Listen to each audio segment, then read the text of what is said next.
Hello বন্ধুরা, প্রণব প্রিয়াঙ্কা ব্লগে আপনাদের সকলকে স্বাগত। আজকে আমি তৈরি করব বাঙালির প্রিয় মিষ্টি রসগোল্লা। তার জন্য প্রথমে কড়াইতে 1 লিটার দুধ ভালোভাবে জাল দিয়ে তার মধ্যে 1 ঢাকনা ভিনিগার মিশিয়ে দুধটাকে ছানা করে নেব। এরপর ছাঁকনিতে ছেঁকে নিয়ে একটা পরিষ্কার সাদা কাপড়ে ভালোভাবে মুড়িয়ে জলটাকে ছেঁকে নেব। জলটাকে এমনভাবে ছাঁকবো যাতে ছানার মধ্যে একটুও জল না থাকে।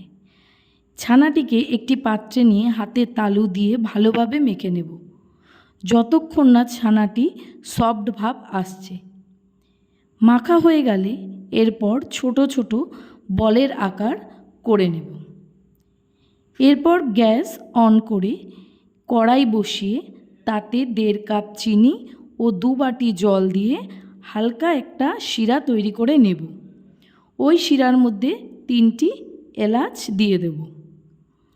1 কাপে জল নিয়ে তার মধ্যে একটু গুঁড়ো দুধ গলিয়ে ওই শিরার মধ্যে দিয়ে দেব। তাতে চিনির মধ্যে যে নোংরাটা থাকে তা ভেসে উঠবে। এবার ছানার বলগুলো শিরার মধ্যে দিয়ে 4 থেকে 5 মিনিট হাই ফ্লেমে ভালোভাবে ফুটিয়ে নেব। দেখবেন মিষ্টিগুলো কত সুন্দর বড় বড় হয়ে গেছে। এবার কড়াই থেকে তুলে আরেকটি পাত্রে যে ঠান্ডা শিরা রাখা আছে তার মধ্যে দিয়ে দেব।